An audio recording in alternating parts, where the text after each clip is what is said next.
Olá gente, bem-vindos ao canal. Queria pedir para você se inscrever se ainda não for inscrito. Deixa um like para ajudar a impulsionar o vídeo e o canal e ativa o sininho de notificações para não perder novas postagens. Agradeço a presença de todos e bora pro vídeo. Hoje o vídeo é especial de Halloween, porque se essa pessoa não te deixa com pesadelos, ninguém mais deixa.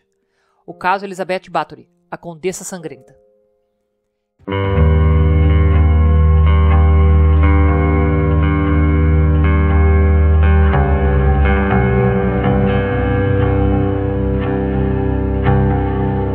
Elizabeth Bathory nasceu no dia 7 de agosto de 1560. Ela foi uma condessa húngara da renomada família Bathory, um dos clãs mais poderosos da Europa Central. Eles eram muito ricos. Ela era a filha do barão George Bathory, do ramo Exed, irmão do príncipe Andras da Transilvânia. A mãe de Elizabeth era do ramo Sonlio da família e chamava-se Anna Bathory. Ela era irmã, entre outros, de Stefan Bathory da Polônia, rei da Polônia, e o príncipe de Siembensburgen, da Transilvânia. Elizabeth era ainda prima de Sigmund Bathory, marido da arquiduquesa Maria Cristina de Habsburgo, filha de Carlos II da Áustria. Com todos esses parentes, Elizabeth ainda era parente do conde Vlad, o Empalador, o personagem histórico que inspirou Drácula de Bram Stoker. Elizabeth cresceu em uma época que os turcos haviam conquistado a maior parte do território húngaro, que servia de campo de batalha entre os exércitos do Império Otomano e a Áustria dos Habsburgo. A área era também dividida por diferenças religiosas. A família Bathory se juntou à nova onda de protestantismo que fazia oposição ao catolicismo romano tradicional. Seus pais, então protestantes, deram a Elizabeth uma educação clássica. Ela falava húngaro, eslovaco, grego, latim e alemão. Elizabeth foi criada na propriedade de sua família em Exed, na Transilvânia. Quando criança, ela sofreu várias convulsões que podem ter sido provocadas por epilepsia. As convulsões eram acompanhadas de intenso rancor e comportamento incontrolável. Os pais de Elizabeth eram primos, o que era comum entre os nobres da época. A família Bathory era propensa à endogamia, e é possível que a doença tenha sido provocada pela consanguinidade de seus pais. Na época, um dos tratamentos da epilepsia consistia em passar sangue de alguém saudável nos lábios do doente, ou administrar uma mistura de sangue de uma pessoa saudável e um pedaço de caveira até as convulsões terminarem.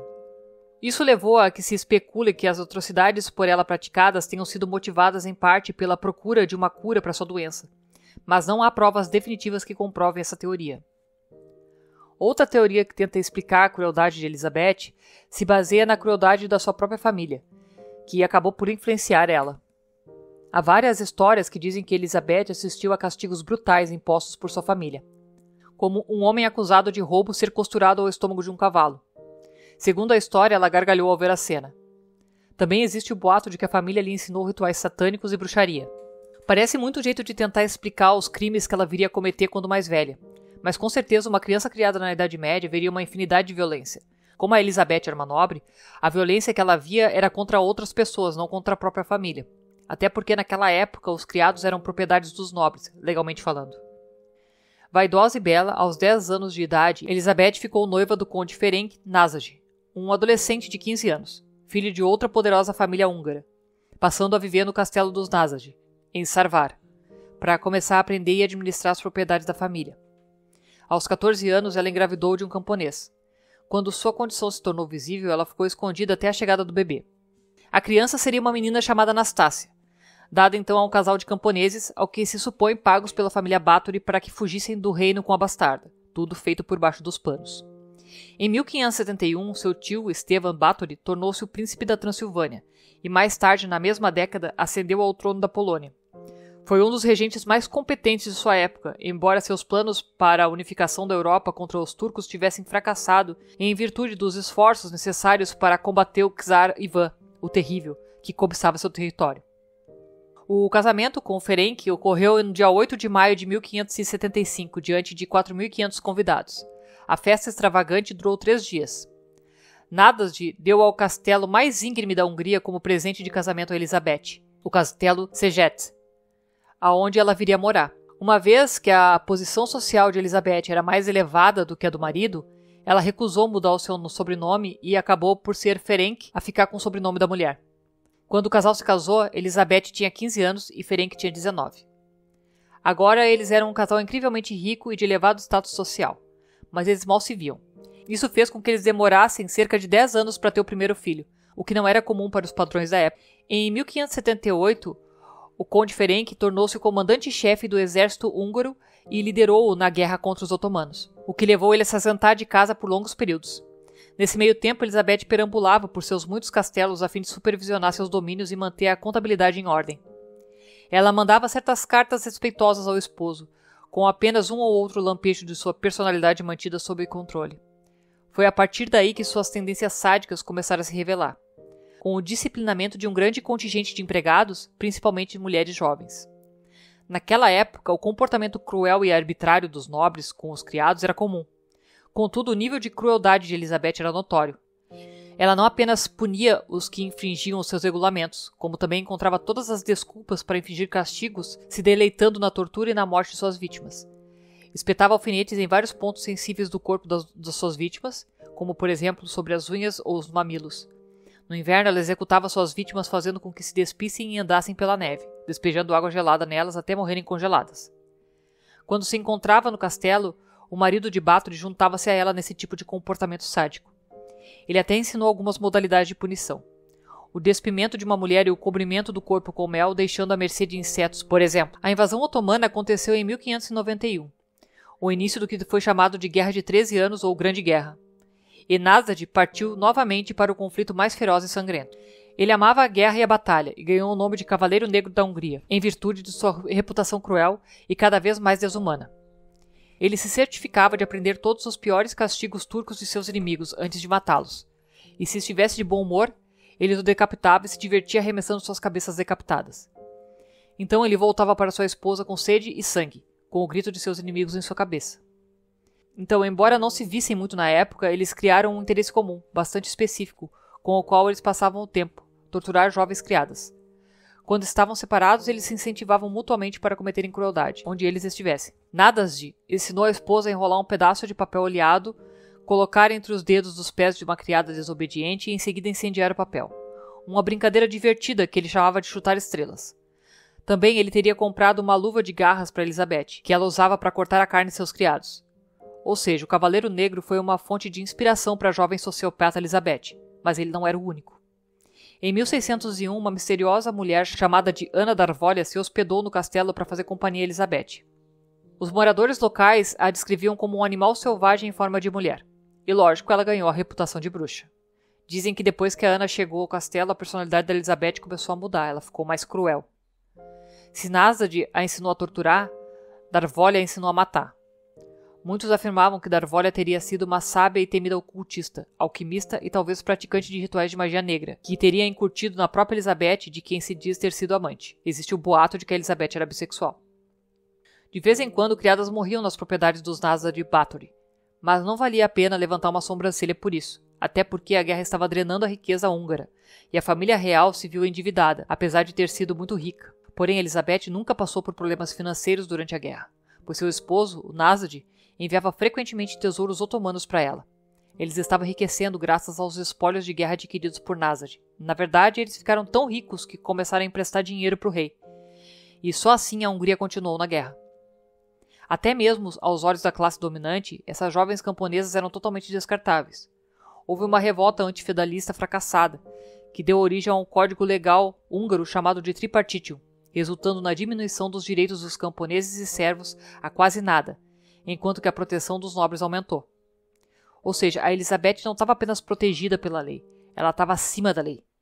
O fato do rei pegar dinheiro emprestado de Elizabeth tantas vezes fazia ela ficar quase intocável.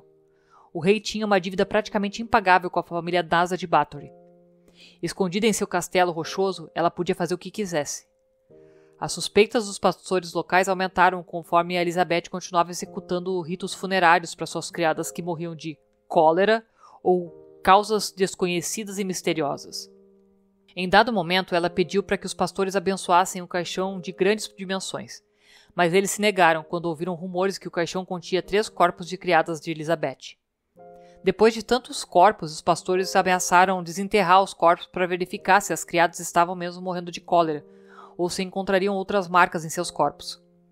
Elizabeth ficou furiosa, e Nasdaq tentou acalmar o pastor.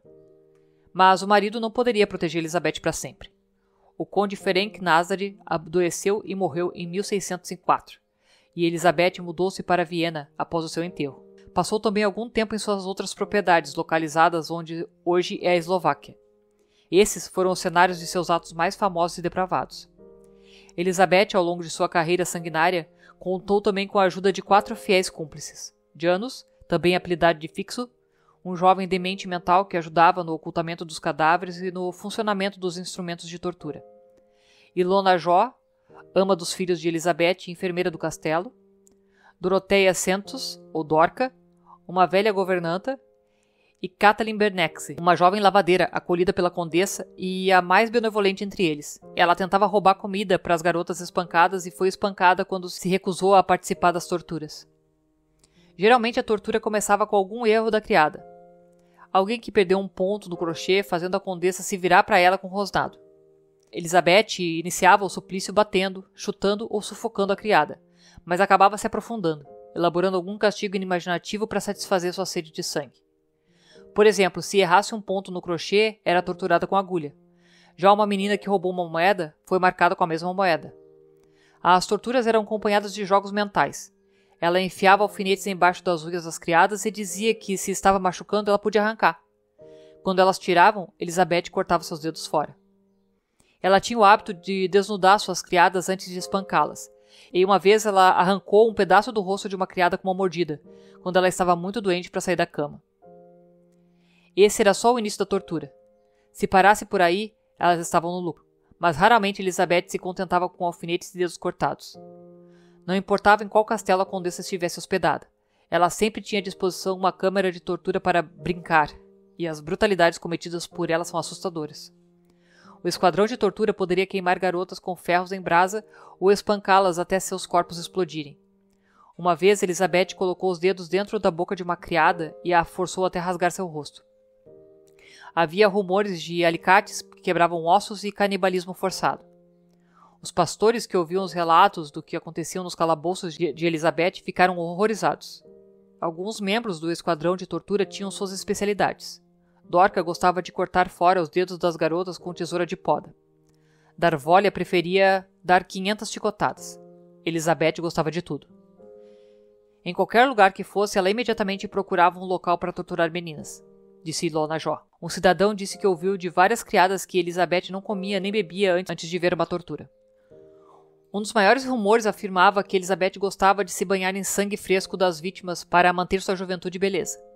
A história seria a seguinte: uma criada cometeu um erro ao banhar ou vestir a condessa.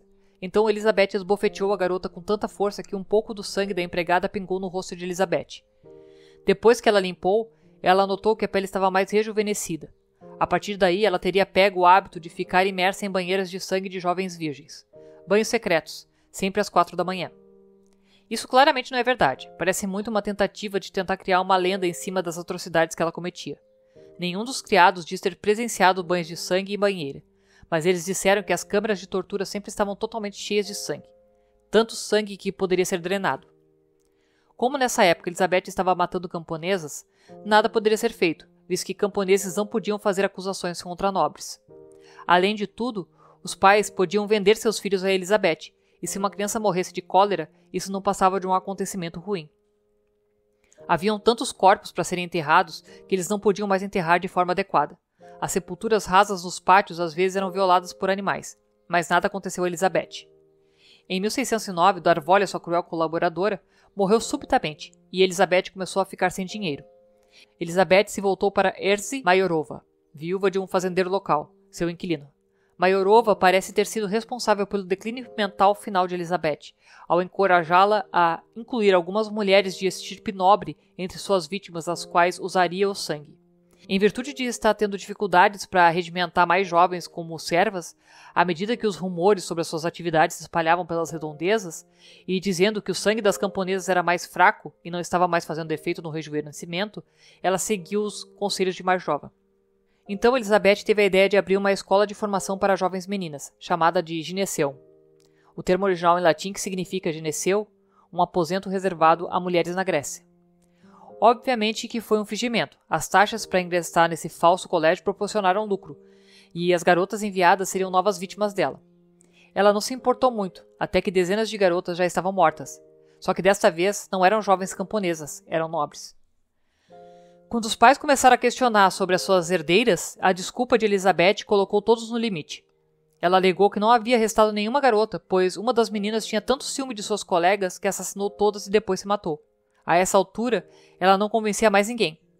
Na verdade, as pessoas viam as criadas de Elizabeth sempre mutiladas, e nada foi feito porque eram suas criadas. Porém agora era sangue nobre que estava sendo derramado. O rei então teve que tomar uma atitude. Em fevereiro de 1610 tiveram início as primeiras investigações sobre os crimes de Elizabeth. O rei mandou seu mais alto dignatário, George Thurzó, para investigar a condessa. O problema era que Thurzó foi um dos melhores amigos do marido de Elizabeth, e Nasad pediu no seu leito de morte que ele protegesse Elizabeth. Agora Thurzó estava sendo enviado pelo rei a descobrir todos os podres de Elizabeth. Ele deu início a uma investigação, mas continuava tratando Elizabeth muito bem. Centenas de pessoas confirmavam os terríveis rumores sobre a violência da condessa. O que variava era a quantidade de pessoas que ela havia matado e torturado, mas variava em torno de 175 garotas. A prova de que tudo havia acontecido estava nas paredes do castelo, banhados de sangue. Havia também um número absurdo de sepultamentos nos arredores do castelo. Thurzó então escreveu ao filho e aos genros de Elizabeth para pedir conselhos, visto que ele já tinha certeza dos crimes da condessa. Os homens chegaram a um acordo secreto. Ele poderia continuar investigando Elizabeth por seus crimes, mas deveria prometer que ela nunca iria a julgamento. Ela poderia ser trancafiada e seus servos interrogados, mas eles não queriam ser expostos. Queriam evitar um espetáculo de uma condessa maluca no meio de um palco. Em dezembro, Thurzó já tinha certeza, mas antes de culpar Elizabeth, tinha que estar completamente seguro. Então ele se convidou para ir ao castelo de Szeged, na companhia do rei Matias, para um jantar na noite de Natal. Elizabeth foi amável, mas mal conseguiu disfarçar o nervosismo. Nessa noite há boatos de que ela tentou envenenar os homens com um bolo feito por ela e Marjova. Também dizem que ela tentou fazer um feitiço na noite de Ano Novo, de 1610, que segundo ela seria para a proteção e saúde da condessa. Nesse dia, Thurzó entrou pelo castelo com alguns homens armados. Os homens tropeçaram em um cadáver e encontraram mais 2 meninas agonizando atrás de uma porta. O som de gritos levou um dos homens a uma câmara de tortura, onde flagraram os torturadores em pleno ato. Ele ficou satisfeito em provar a culpa da condessa. Eles levaram Elizabeth pelo castelo, onde ela revelou mais meninas escondidas, futuras vítimas dela. Enquanto eles andavam pelo castelo, Elizabeth gritava que era inocente e que a culpa toda era de seus criados. No dia seguinte, ela foi formalmente presa nas masmorras do próprio castelo, as mesmas masmorras que abrigaram os corpos de suas vítimas algumas horas antes. 306 pessoas testemunharam contra a condessa sangrenta, incluindo os membros do seu esquadrão de tortura, que também estavam sendo torturados, um procedimento comum na época para interrogatórios. Ilona Jó disse que a condessa batia tanto nas garotas que ela ficava coberta de sangue e tinha que trocar de roupa. Fixó disse que elas eram levadas para serem torturadas até 10 vezes em um dia, como ovelhas. Ninguém sabe com certeza a quantidade de garotas que Elizabeth Bathory matou. Os cúmplices diziam que a quantidade variava entre 30 e 50. Os funcionários de outro castelo disseram que estava por volta de 175. E uma jovem testemunha disse que a condessa matou cerca de 600 jovens, e os nomes estavam anotados em um caderno. Ilona Jó, Dorca e Fixó receberam a pena de morte.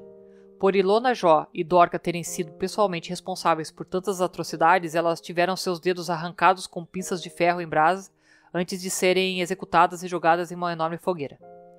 Devido à juventude, Fixó recebeu uma sentença um pouco mais misericordiosa. Foi decapitado e depois seu corpo foi queimado. Catelyn, a mais relutante dos cúmplices, foi jogada em uma cela de prisão. Como foi prometido a seus parentes, Elizabeth nunca foi levada a julgamento, mas foi condenada à prisão perpétua em seu próprio castelo, encharcado de sangue. Ela nunca se arrependeu dos seus atos, e dizia que a culpa era de Ilona Jó, Dorca, Fixó e Catelyn. Quando os pastores perguntavam por que ela não ordenou a seus criados que parassem com as torturas, ela disse que tinha medo deles. Thurzó ainda disse a Elizabeth que ela era um animal selvagem, e que ela não merecia respirar o ar, ou ver a luz do Senhor. Algumas pessoas dizem que Elizabeth foi condenada por ser uma grande credora do reino. Mas isso não pode ser verdade. Elizabeth tinha um filho, e aos 6 anos ele se tornou dono de todas as propriedades no papel, e aos 14 anos passou a ser dono na prática. Na época em que ela foi presa, ela não possuía mais as vastas faixas de terra que ela tinha antes. Outra coisa, de acordo com o Tripartitum, Thurzó não poderia obter ganhos materiais e financeiros ao processar Elizabeth. Na época, ela foi amplamente investigada por Thurzó, e ele mesmo encontrou vítimas dela no castelo. O que pode ser contestado é a quantidade de vítimas. Outro ponto é que Elizabeth era protestante, e existem alguns que insistem em dizer que o rei católico não gostava da existência de uma mulher poderosa e protestante.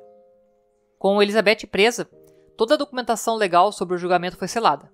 A condessa foi colocada em prisão domiciliar em seu próprio castelo. O parlamento decretou que seu nome não seria mais mencionado na sociedade.